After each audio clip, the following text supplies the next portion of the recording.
Hello everybody, Happy New Year, and welcome to Fret Buzz, your favorite monthly retrospective on the goings-on in the guitar world.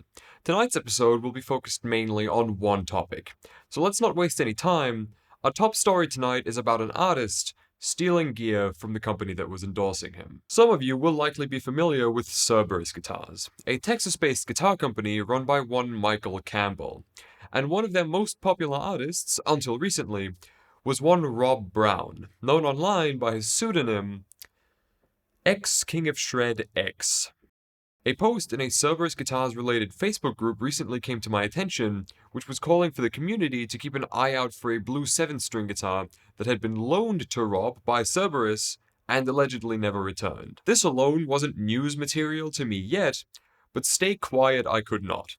So I tagged X King of Shred X in my Instagram story with a screenshot of that Facebook post, mocking him for doing something so idiotic, and saying, just give the guitar back. It took all of 30 minutes from posting that story for him to block me on Instagram, as expected, but by this point my story had already come to the attention of Cerberus, and the owner Michael had sent me a DM on Instagram. So we spoke for a little bit, and I realized this was definitely going to be worth putting in a video. I'm going to rephrase some of the stuff Michael texted me, but screenshots of his messages will be on screen when appropriate for you to read along if you're so inclined. So, Cerberus started working with Rob in May of 2024, so roughly 7 months ago. The agreement they'd come to was to work on a custom signature model for him and lend him a blue 7-string to use in the meantime. Emphasis on lend. So on December 1st, precisely 1 month ago, Michael came across a comment on Rob's Instagram that reads as follows. Yo Rob, why would you rip me off on that quad cortex? I work hard for my money and you steal from me? Why? You're so talented and have to steal from fans and then block them? Off-putting to say the least if your brand name is plastered across somebody's entire social media presence. Rob's side of the story was that this guy was a weird stalker who got mad that Rob wouldn't sell him his Neural DSP quad cortex for $600, and started calling him racial slurs, upon which he then blocked him. This seemed trustworthy enough for a minute, and if I had to choose between trusting somebody I'd been working with for over half a year versus some random Instagram commenter, I also know who I would be inclined to trust more. But then, Cerberus received this DM from the commenter. Hey guys, I'm letting you know one of your sponsored guitarists, X King of Shred X, Robert Brown, tried to scam me on Instagram. He was selling a quad cortex and sent me an empty package through UPS.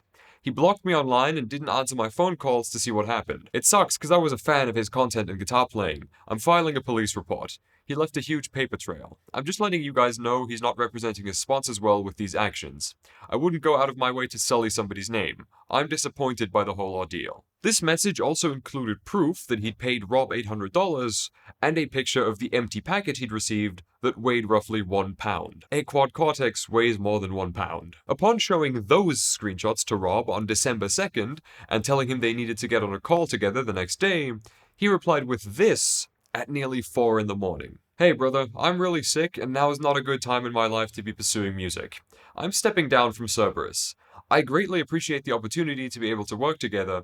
Thank you. Michael's reply to this honestly surprises me, because he then offered to buy back the 7-string that he'd loaned to Rob.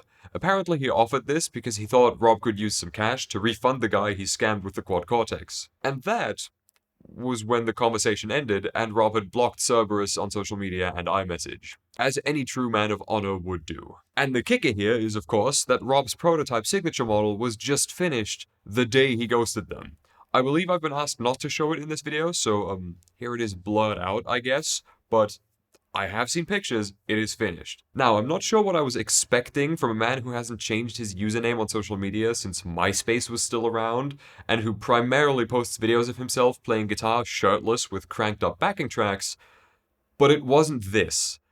This was surprising. Discredit where it's due. If I had been Cerberus in this situation, I likely wouldn't have sent Rob all the proof I had and then asked to hop on a call the next day while he still has my guitar, but maybe instead said something like, your guitar is finished, I'll send you a return label for the loaner, and we'll get this one shipped out to you after. And only confronted him about the situation once my property was back in my hands. Then again though, who could have seen this coming? So, once more, this is the guitar X King of Shred X stole from Cerberus. If you see this pop up anywhere on the used market, do not buy it. Instead, send Cerberus a message about it. And Robert, you may have blocked me and all other accounts on my phone on Instagram, but you did not block the rest of my family. And as expected, while he's been spamming Instagram stories more than ever the past few days, Rob has only posted himself playing either his Ormsby, Ibanez, or Washburn guitars since the very beginning of December. Crazy coincidence, that. Moral of the story, if you follow this guy, unfollow this guy. And if you ever end up an endorsee for a guitar company, before stealing something and going on a social media blocking spree even crosses your mind, remember people like me exist to bring you to justice. Because somehow the internet usually does its thing when it comes to stuff like this. So while there likely would have been plenty to discuss for the month of December in this episode of Fret Buzz, I'm gonna be honest, I sort of had to rush this out a little bit because I will also be out of town for New Year's Eve, and on New Year's Day, or even in the following days, I don't think any of you are in the mood for a bunch of negative guitar news, but this one, I did have to shine some light on. So, as always, this has been the December 2024 issue of Fret Buzz. Thank you for watching, and to leave you with a smile on your face, here is the tone of the week.